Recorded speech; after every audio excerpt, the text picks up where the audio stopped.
दोस्तों, जैसा कि आपको पता है आज आप लोगों का यहाँ पे इंटरव्यू हो रहा है, तो इसमें ज़्यादा आप लोग जो है कैटरिंग में अप्लाई कर रहे हैं। तो कैटरिंग में चाहे वो स्टोर कीपर है, चाहे वो वेटर है, चाहे वो कुक है, चाहे हेल्पर है या सुपरवाइजर जा रहा है, उसके लिए बेसिक एक चीज़ का नॉलेज होना बहुत लाजमी है। वो क्या होता है कि हैसल का आपको किसी को पता है, उसके बारे में नॉलेज है आप में से किसी को?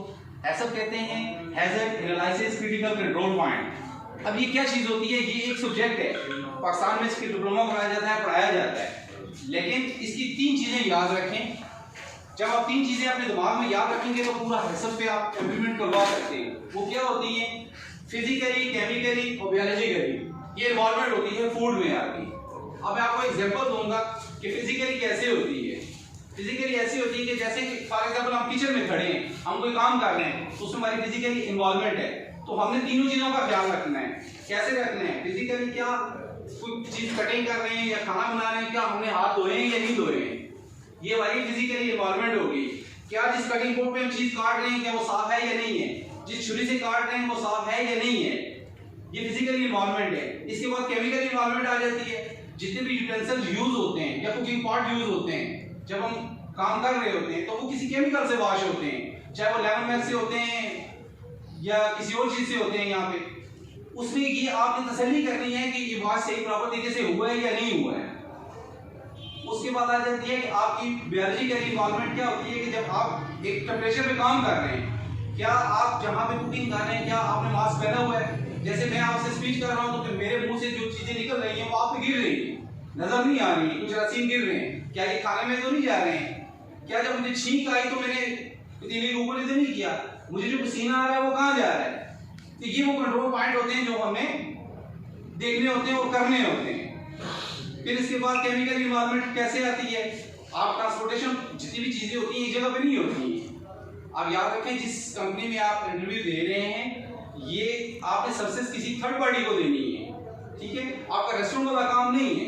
इसमें और भी बहुत सी चीजें हैं जो आपको सीखने वाली है, खास करके सुपरवाइजर हज़रात। आपको सबसे पहले ये पता होना चाहिए कि पीओबी किसे कहते हैं। पीओबी कहते हैं पर्सन ऑन बोर्ड को, कि आपके पास खाने के कितने लोग हैं ये आपको कंफर्म होना चाहिए। अकॉर्डिंग टू द पीओबी आपने मेन्यू सजेशन देनी होती है कि ये लंच में इतना मीट लगेगा, ये चीजें आपने लिख के देनी है तो आगे को कुक आएगा।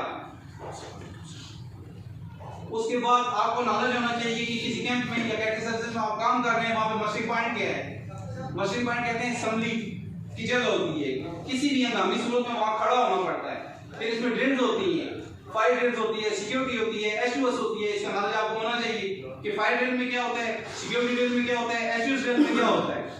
फायर ड्रिल में जब आग लगती है उसका इसके अलार्म होते हैं, तीनों चीजों के अलार्म अलग अलग बजते हैं, तो आपने सुनने।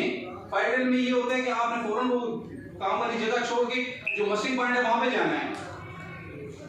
सिक्योरिटी ड्रिल में ये होता है कि आपने बाहर नहीं जाना होता है, उसका अलार्म डिफरेंट होता है। सिक्योरिटी ड्रिल किस लिए होती है कि आपको कोई थ्रेट्स है, कहीं से भी आप पे फायरिंग कर रहा है। मेरे पाकिस्तान में ऐसी जगह पे काम किया हुआ है जहां मेरे नाचन से भी मारा गया है, ठीक है? तो वो सिक्योरिटी ड्रिल भी लाजमी होती है, आपको उसमें सीखने। उस सिक्योरिटी ड्रिल जब होती है उसका अलार्म जब बजता है तो आपको छुपना पड़ता है, दरवाजे से बच के, खिड़की से बच के, किसी चीज की ओट के नीचे, टेबल के नीचे छुपना पड़ता है। फिर आपकी जब सिक्योरिटी अलार्म क्लियर होता है फिर एक साउंड आता है क्लियर होने के बाद आपके सिक्योरिटी टीम आती है, आपसे आपके जगह पे पूछती है कि आप सेफ हैं, कोई इंजर तो नहीं हुआ है। उसके बाद आग क्लियर का अलार्म बजता है, फिर आप अपने अपने काम पे चले जाते हैं। अब एचयूएस की जब होती है, ये जहरीली गैस है, एचयूएस को समझना है, ये जहरीली गैस है, ये विदिन 46 to 48 सेकंड आपके फेफड़ों को अफेक्ट करती है और जगह को खत्म कर देती है। ये वाइट गैस है जो भारी है, ये हवा में नहीं उड़ती है। तो उसकी जब आपको उसका अलार्म सुनाई देता है तो आपने मस्टरिंग पॉइंट पे जाना है, लेकिन भाग के नहीं जाना है, क्योंकि जितना आप भागोगे इतना वो आपके अंदर आएगी तेजी से, आपने स्लो जाना है। उसके भी सेफ्टी पॉइंट ऑफ व्यू से कुछ मेजर होते हैं कि आपने उससे बचना कैसे है। तो उसके बचने के तरीका होते हैं कि आप लोग कोई मोटा कपड़ा लें, उसे पानी में डिप करके आप नाक और मुंह के ऊपर बांध दें, क्योंकि ये गैस पानी को क्रॉस नहीं कर सकती है। एग्जांपल दूंगा कि आपके वॉशरूम में जब आप देखते हैं कि एक फिल्टर लगा होता है, कमोड के अंदर पानी खड़ा होता है, क्यों होता है? उस पानी की क्या जरूरत है?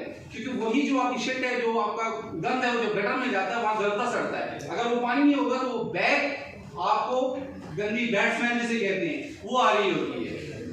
और एचयूएस में ये होता है कि कोशिश करके आस्ता आस्ता और किसी हाइट पे चले जाना।